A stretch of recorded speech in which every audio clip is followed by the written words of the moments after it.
மீண்டும் மற்றொரு வீடியோ மூலமாக உங்க எல்லாரையுமே சந்திக்கிறதுல சந்தோஷம். இன்றைக்கு நாங்க பார்க்க போற தலைப்பு இதுக்கு முதல்ல நாங்க பேசியிருந்தோம் இல்லையா? இந்த அதிபுத்திசாலி குழந்தைகள் அவங்களோட அறிகுறிகள் என்ன? இந்த கிஃப்டட் சைல்டு அப்படின்னு சொல்லுவோமே, ஹை ஐக்யூ சில்ட்ரன் அவங்கள எப்படி நாங்க இனம் காண்றது அப்படிங்கறத பத்தி இதுக்கு முதல்ல ஒரு வீடியோல நாங்க பேசியிருந்தோம். ஸோ அதுல தொடர்ச்சியாக இந்த குழந்தைகள் சம்பந்தமான ஒரு விழிப்புணர்வு, ஒரு இன்சைட்டை கொடுக்கறது தான் இந்த வீடியோட நோக்கமாக இருக்க போகுது. ஸோ நாங்கள் இந்த வீடியோவில் இந்த அதிபுத்திசாலி குழந்தைகளை ஏன் நாங்கள் அவங்களுக்கு ஒரு எக்ஸ்ட்ரா ஆக்டிவிட்டீஸ் அல்லது வித்தியாசமான ஒரு எஜுகேஷனல் சப்போர்ட் கொடுக்கணும் அப்படிங்கிறத பற்றியும், அவங்களோட லைஃப்பில் அவங்க என்னென்ன சவால்களை எதிர்கொள்ள போகிறாங்க, அவங்க சாதாரணமான ஒரு டிப்பிக்கல் குழந்தையை விட இவங்க என்னென்ன பிரச்சனைகள் சவால்களுக்கு முகம் கொடுக்க வேண்டி வரும், அவங்களோட படிப்பு விஷயத்துலையா இருக்கட்டும் அல்லது சோஷியலி அவங்க என்னென்ன சவால்களை எதிர்நோக்குவாங்க அப்படிங்கிறதையும், நாங்கள் என்னென்ன விஷயங்கள் எஜுகேஷனல் அப்ரோச்சஸ் அல்லது அவங்களோட லைஃப் ஸ்கில்லை அதிகரிக்கிறதுக்கு வித்தியாசமாக ஒரு டிப்பிக்கல் சைல்டை விட நாங்கள் எப்படியெல்லாம் அவங்கள கைட் பண்ணலாம் அப்படிங்கிற ஒரு முழுமையான ஒரு டீட்டெயிலான விஷயத்த இந்த வீடியோ மூலமாக நாங்கள் பார்க்கலாம். பொதுவாகவே இந்த ஐக்கியூ கூடின குழந்தைகள் சாதாரணமாக அவங்களோட கிளாஸ்ல இருக்கிற குழந்தைகளை விட விஷயங்களை அல்லது படிப்பு சம்பந்தமாக இருக்கட்டும் அல்லது வேற இன்ஃபர்மேஷனை குயிக்கா லேர்ன் பண்ணி கொள்றதுக்குரியவங்களாக இவங்க இருக்க போறாங்க. ஸோ சாதாரணமாக நீங்க ஒரு கிளாஸ் ரூம்ல இந்த பிள்ளைகளை விடுற நேரம் என்ன பிரச்சனை வரும் அப்படின்னு சொன்னா, அவங்க குயிக்கா போர் ஆகிரும் அவங்களுக்கு பிள்ளைகளுக்கு. ஏன்னா நிறைய விஷயங்களை குயிக்கா லேர்ன் பண்றதால ஃபாஸ்ட் லேர்னர்ஸா இவங்க இருக்கிறதுனால சாதாரணமாக படிப்பிக்கிற விஷயங்கள்ல இந்த பிள்ளைகளுக்கு ஒரு சலிப்பு தட்டுறதுக்கான வாய்ப்பு இருக்கு. அதுல அவங்க இதை விட எங்களுக்கு ஒரு சேலஞ்சிங்கானது வேணும், இதை விட கம்ப்ளெக்ஸ் ஆனது வேணும் அப்படிங்கிற ஒரு தேடல் இந்த குழந்தைகளுக்குள்ள எப்பவுமே இருக்கும். ஸோ இந்த குழந்தைகளுக்கு நீங்க எக்ஸ்ட்ராவா சில விஷயங்கள் செய்யறது அத்தியாவசியமாக இருக்க போகுது. அடுத்தது இந்த டிப்பிக்கல் சில்ட்ரன் கொஞ்சம் எல்லா விஷயங்களையும் சின்ன குழந்தைகளா இருக்கிறப்ப பெற்றோர்லயோ அல்லது ஆசிரியர்களையோ டிபெண்ட் ஆகி இருக்க போறாங்க. ஆனா இந்த கிஃப்டட் சில்ட்ரன் வெரி இண்டிபெண்டாக இருப்பாங்க. அவங்களோட வேலையை அவங்களே செய்து கொள்றது, கியூரியஸா இருப்பாங்க, ஏதாவது ஒரு விஷயத்தை பத்தி தெரிஞ்சு கொள்றது, நிறைய கேள்விகள் கேட்பாங்க இவங்க. ஸோ இந்த மாதிரியான குழந்தைகள் சாதாரண அல்லது டிப்பிக்கல் குழந்தைகளோட மிங்கிள் ஆகிற நேரம் இவங்களுக்கு அந்த மற்ற குழந்தைகளோட பழகுறதுல சின்ன சின்ன பிரச்சனைகள் வரப்போகுது. அதாவது அந்த மற்ற குழந்தைகளை விட இவங்க மிங்கிளாக கொஞ்சம் கஷ்டப்படுவாங்க.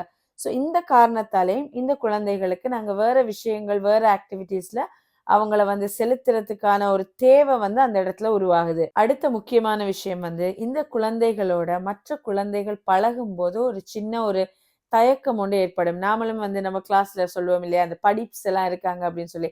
ஸோ அந்த மாதிரி இந்த பிள்ளைகளை சில நேரம் லேபிள் பண்ணுவாங்க, இவங்க ஃபர்ஸ்ட் பெஞ்சர்ஸ், இவங்க எப்பவுமே படிப்பா தான் இருக்க போறாங்க. ஸோ இப்படியான விஷயங்களால இவங்களுக்கு இந்த ஃப்ரெண்ட்ஸ் மேக்கிங்கிறது கொஞ்சம் கஷ்டமாக இருக்கும். எல்லா பிள்ளைகளும் இவங்கள்ட்ட பழகுறதுக்கான வாய்ப்பு குறைவாக இருக்கும். இந்த நல்லா படிக்கிற அப்படிங்கிற 1-2 தான் இவங்களோட ஃப்ரெண்ட்ஷிப் மேக் பண்ண ஸ்டார்ட் பண்ணுவாங்க. ஸோ இது குழந்தைகளுக்கு ஒரு தாக்கத்தை ஏற்படுத்தும். கொஞ்சம் வளர்ந்துட்டு போற நேரம் அவங்களுக்கு அந்த ஒரு இமோஷனல் சப்போர்ட் தேவைப்படும். ஸோ நம்மளை கொஞ்சம் வித்தியாசமாக பார்க்குறாங்க அப்படிங்கிற ஒரு எண்ணமும் இந்த குழந்தைகளுக்கு வர தொடங்கும். ஸோ இப்படியான காரணங்களாலேயும் நீங்க ஒரு சப்போர்ட் சிஸ்டம் எக்ஸ்ட்ராவா கொடுக்கறதுக்கான ஒரு அவசியம் இங்க ஏற்படுது. சரி, இப்ப இந்த கிஃப்டட் சில்ட்ரன்ல என்னென்ன பிரச்சனைகள் அவங்க சவால்களை எதிர்நோக்கணும் அப்படின்னு சொல்லி பார்க்கலாம். இப்போ உங்களோட குழந்தைகள் நான் முதல்ல செய்த வீடியோல இருக்கிற அறிகுறிகள் எல்லாம் இருக்கும் அப்படின்னு சொன்னா உங்களுக்கு அனுமானிக்க கூடியதா இருக்கும். இந்த குழந்தைகளுக்கு ஒரு ஹை ஐக்யூ இருக்கும், எங்கிற குழந்தைகள் அதிபுத்திசாலி குழந்தைகளாக இருக்கு அப்படின்னு சொல்லி. ஸோ இதை நாங்க சந்தோஷமா எடுத்துக்கிற நேரம் இதுல சில சிக்கல்கள் வரும் அப்படிங்கிறதையும் அந்த உண்மையை நாங்க ஏற்றுக்கொள்ளணும். ஸோ எங்கெங்க பிரச்சனைகள் வரும் அப்படின்னு சொன்னா, பொதுவாகவே இந்த குழந்தைகள் எப்பவுமே இந்த ஃபர்ஸ்டா இருக்க போறாங்க. ஸோ அவங்க எல்லா விஷயத்துலையுமே அச்சீவ் பண்ணியே பழக்கப்பட போறாங்க. ஸோ இதால அந்த பெர்ஃபெக்ஷனிஸ்டாக இருக்கிறதுக்கான வாய்ப்புகள் இந்த குழந்தைகள்கிட்ட இருக்க போகுது. ஸோ இந்த குழந்தைகள் அவங்க எந்த ஒரு விஷயத்த செய்தாலுமே தான் சரியா செய்யணும், ஃபுல்லா அதை கம்ப்ளீட் பண்ணணும் அப்படிங்கிற ஒரு எனர்ஜி இந்த பிள்ளைகள்கிட்ட இருக்க போகுது. இது ஒரு கட்டத்துல இந்த குழந்தைகள் வளர்ந்துட்டு வர நேரம் ஒரு ப்ரெஷரா உருவாகிறதுக்கான ஒரு அபாயம் இருக்கும். இது ஸ்ட்ரெஸ்ஸாக ஆகிறதுக்கும் இந்த பிள்ளைகள் தோல்வி மனப்பான்மையை ஏற்றுக்கொள்ளாம விடுறதுக்கும் ஒரு வாய்ப்பாக இருக்க போகுது. ஸோ இந்த ஒரு சவால் இந்த குழந்தைகள் எதிர்கொள்றதுக்கு வாய்ப்புகள் இருக்கும். அடுத்ததான் நான் சொன்னேன், இந்த போர்டம், இந்த போரிங் ஆகிறது இந்த பிள்ளைகளுக்கு. ஏன்னா இப்ப கிளாஸ்ல சாதாரணமாக ஒரு ஒர்க் அந்த வயசுக்குரிய பிள்ளைகளுக்கு கொடுக்குற நேரம் அவங்க வந்து அத வந்து குயிக்கா இந்த இந்த ஐக்யூ கூடின பிள்ளைகள் அத குயிக்கா முடிச்சிருவாங்க. ஸோ அவங்களுக்கு இன்னும் சேலஞ்சிங்கான ஆக்டிவிட்டீஸ், சேலஞ்சிங்கான டாஸ்க் தேவைப்படும். ஆனா சாதாரணமான ஒரு வகுப்புல ஒரு டீச்சரால இது எல்லாத்தையுமே கவனிக்க முடியாது. ஸோ இதுல என்ன நடக்கும்னா, இந்த பிள்ளைகளுக்கு வந்து இந்த ஸ்கூலுக்கு போறதுல நாட்டம் இல்லாம போறது, அங்க போனா அலுப்பு தட்டுறது, ஸோ இந்த டாஸ்க்க முடிக்கிறதுக்கு வந்து இது ஒரு சேலஞ்ச் இல்ல அப்படின்னு சொல்லி விடுறது. ஸோ இப்படியான விஷயங்கள் நடக்கிறதுக்கான வாய்ப்புகளும் இருக்கும். அடுத்தது தான் வந்து இந்த சோஷியலி பிள்ளைகள் தன்னைத்தானே தனிமைப்படுத்திக் கொள்றது. ஸோ இந்த குழந்தைகள் வந்து நண்பர்கள் வட்டாரம் அப்படின்னு சாதாரணமான ஒரு டிப்பிக்கல் குழந்தைகளுக்கு இருக்கிற ஒரு என்வாயன்மெண்ட் இல்லாம போற நேரம், இந்த பிள்ளைகள் வந்து அவங்களோட வகுப்பு, அவங்களோட ஃப்ரெண்ட்ஸ் வட்டாரம், அவங்களோட பியர்ஸ்ல இருந்து கொஞ்சம் விலத்தி கொள்ளுவாங்க. அல்லது வந்து ஐசோலேட் பண்ணிக்கொள்வாங்க. ஸோ இதால அந்த ஃப்ரெண்ட்ஷிப் அப்படிங்கிறது இல்லாம போறது, தனிமைப்படுத்தப்படுறது, ஸோ இப்படியான விஷயங்களும் இருக்கும். ஸோ இதுக்கெல்லாம் நீங்க வந்து இந்த குழந்தைகளுக்கு ஒரு சப்போர்ட்டிவாக இருக்கணும். ஸோ இதுக்கெல்லாம் இந்த இமோஷனல் சப்போர்ட்டும் குடுக்கிறதோட, இவங்களுக்கு வித்தியாசமாக ஒரு சேலஞ்சிங் என்வாயன்மென்ட்டோட படிப்பு விஷயங்கள எப்படி நாங்க குடுக்கலாம்?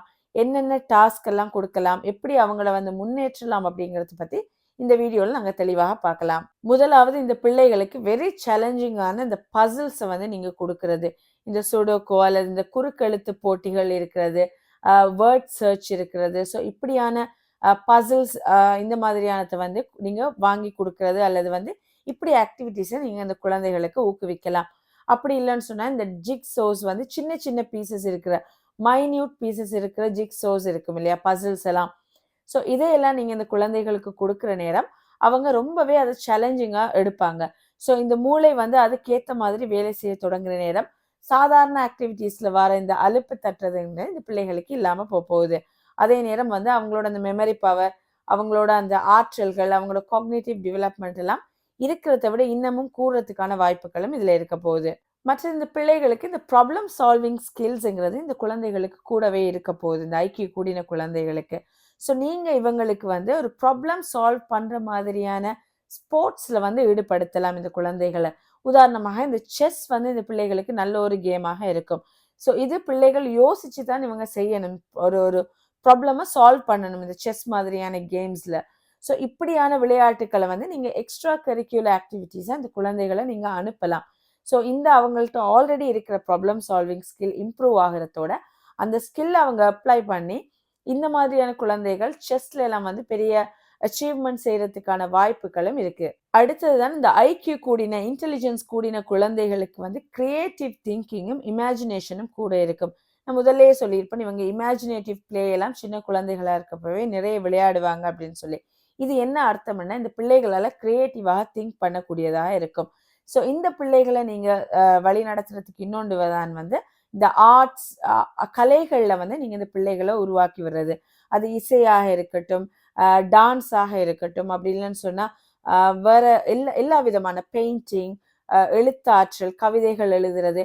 ஸோ இப்படியான விஷயங்கள்ல இந்த குழந்தைகளுக்கு வந்து நிறையவே ஆற்றல்கள் இருக்கும். ஸோ நீங்க உங்களோட பிள்ளைகள் வந்து அதிபுத்திசாலிகள் அப்படின்னு இனம் கண்டீங்கன்னு சொன்னா, குழந்தைகளுக்கு தெரியாது நாங்க எந்த துறையில போகணும் அப்படின்னு சொல்லி. ஸோ நீங்க அந்த பிள்ளைகள அந்த ட்ராக்ல வந்து வழிநடத்தலாம். ஒரு மியூசிக் கிளாஸ்க்கு அனுப்புறது, மியூசிக் இன்ஸ்ட்ருமெண்ட்ஸ் ப்ளே பண்றது இந்த பிள்ளைகளுக்கு நல்லாவே கூடவே இதுல ஆற்றல்கள் இருக்க போகுது. ஸோ அப்படியானது. பெயிண்டிங் வரைய விடுறது, அப்படி இல்லைன்னு சொன்னா வந்து வாசிப்பை இம்ப்ரூவ் பண்ணி பிள்ளைகள வந்து எழுத்துல கூட அறிமுகப்படுத்துறது. சின்ன குழந்தைகள் நல்லா எழுதுற ஆற்றல்கள் இருக்கும் அப்படின்னு சொன்னா, இவங்கள சின்ன வயசுலயே புத்தகங்கள் வெளியிடுறதுக்கு ஊக்குவிக்கிறது. ஸோ இப்படியான விஷயங்கள்ல நீங்க செய்யலாம். அது தவிர இந்த கிராஃப்ட் விஷயங்கள், அ அதாவது பிள்ளைகள் சின்ன பிள்ளைகள பார்த்திருப்பீங்க. இந்த மணி கோர்க்கிறது, அவங்களுக்குரிய ஜுவல்லரீஸ மேக் பண்றது. ஸோ இப்படியான டாய்ஸ் எல்லாம் இருக்கும். ஸோ இதெல்லாம் நீங்க பிள்ளைகளுக்கு குடுக்குற நேரம், அந்த மைன்யூட்டான விஷயங்கள், இந்த ஆர்ட் அண்ட் கிராஃப்ட் வந்து அவங்களுக்கு விருத்தியாகும். ஸோ இப்படியான குழந்தைகள் தான் பெரிய ஃபேஷன் டிசைனர்ஸா உருவாகுறது, அல்லது வந்து அவங்களோட இமேஜினேட்டிவ்ல ஆர்க்கிடெக்ட்டாக உருவாகுறது. ஸோ இப்படியான இமேஜினேட்டிவ்ல அவங்க செய்யக்கூடிய விஷயங்கள அவங்க எதிர்காலத்துல அவங்க அதற்குரிய துறையை தெரிவு செய்யறதுக்கு சின்ன வயசுல இருந்தே இப்படியான குழந்தைகளை நாங்க ஊக்கப்படுத்தலாம். அடுத்ததுதான் வந்து இந்த ஸ்டெம் பேஸ்ட் ஆக்டிவிட்டீஸ் அப்படின்னு சொல்லி கேள்விப்பட்டிருப்பீங்க. Science, technology, engineering and maths அப்படின்னு சொல்லி ஸ்டெம் அப்படின்னு சொல்லி. ஸோ இப்படியான ஸ்கில்ஸ் வந்து இந்த குழந்தைகளுக்கு நிறையவே இருக்கும். இந்த எக்ஸ்பெரிமெண்ட் பண்ணி பார்க்கறதுக்குரிய கியூரியோசிட்டி, சிக்கல்களை தீர்க்கிறதுக்கான மேத்தமெட்டிக்கல் ஸ்கில்ஸ் எல்லாம் இந்த இன்டெலிஜென்ஸ் கூடின பிள்ளைகள்ல இருக்க போகுது. ஸோ நீங்க இதுக்குரிய மாதிரி இந்த கோடிங் கிளாஸஸ் அப்படி இல்லைன்னு சொன்னா இந்த ரொபோட்டிக்ஸ், ஸோ இது சம்பந்தமான கோர்சஸ் அப்படி ஏதாவது இருக்கு அப்படின்னு சொன்னா உங்களோட பிள்ளைகளை அந்த துறையிலையும் நீங்க ஊக்கப்படுத்தலாம். மற்றும் முக்கியமான இயல்பு இந்த இன்டெலிஜென்ஸ் கூடின பிள்ளைகளோட கம்யூனிகேஷன் ஸ்கில். இந்த பிள்ளைகள் வந்து நல்லா பேசக்கூடியவங்களாகவும் நல்லா கம்யூனிகேட் பண்ணக்கூடிய திறமை வந்து இந்த பிள்ளைகளுக்கு இருக்கும். ஸோ இந்த ஆற்றலை நீங்க விருத்தி செய்யறது அப்படின்னு சொன்னா இந்த குழந்தைகளை இந்த பப்ளிக் ஸ்பீக்கிங் கோர்சஸ் இருக்கும் அல்லது பப்ளிக் ஸ்பீக்கிங்குரிய காம்படிஷன்ஸ்ல வந்து நீங்க பார்ட்டிசிபேட் பண்ண விடலாம். அதோட இவங்களுக்குள்ள இந்த லீடர்ஷிப் ஸ்கில்ஸ் நிறையவே இருக்கிறதால இந்த விவாத போட்டிகள் டிபேட்ல வந்து ஈடுபடுத்துறது, பேச்சு போட்டிகளுக்கு அனுப்புறது, பப்ளிக் ஸ்பீக்கிங்ல வந்து ஸ்டேஜ் பர்ஃபார்மன்ஸ் செய்யறதுக்கு விடுறது.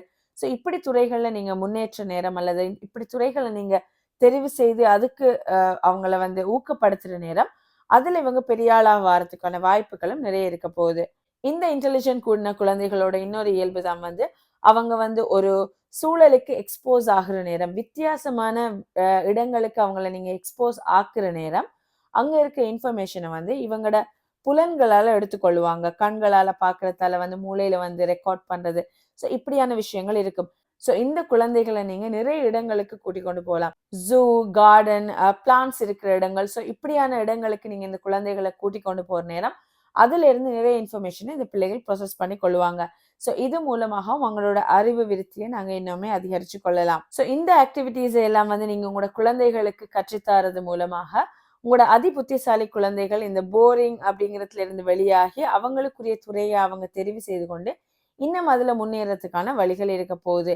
இது வந்து நீங்க அதி புத்திசாலியான குழந்தைகள் மட்டும் இல்லாம ஒரு டிபிக்கல் குழந்தைக்குமே நீங்க இப்படியான விஷயங்களை ஊக்கப்படுத்துற நேரம் அதி புத்திசாலி குழந்தைகளை விட இவங்க பிக்கப் பண்ணிக்கொள்ள டைம் கொஞ்சம் குறைவாக இருந்தாலும் அவங்கள வந்து ஒரு புத்திசாதுரியமான அறிவாற்றல் மிக்க குழந்தைகளாக உருவாக்குறதுக்கு இது ஒரு வழியாக கூட இருக்கும். ஸோ எந்த பேரண்டாக இருந்தாலும் எப்படிப்பட்ட குழந்தையாக இருந்தாலும் பிள்ளைகளுக்கு நீங்க ஒரு ப்ரெஷரை கொடுக்காம இந்த ஆக்டிவிட்டீஸை வந்து அவங்கள ட்ரை பண்ணி பார்க்கறது மூலம் அவங்களோட ஆற்றல்களை நாங்க அதிகரிக்கலாம். இந்த வீடியோல பகிர்ந்து கொண்ட விஷயங்கள் எல்லாம் உங்களுக்கு பிரயோசனமாக இருந்திருக்கும் அப்படின்னு சொல்லி நம்புறேன்.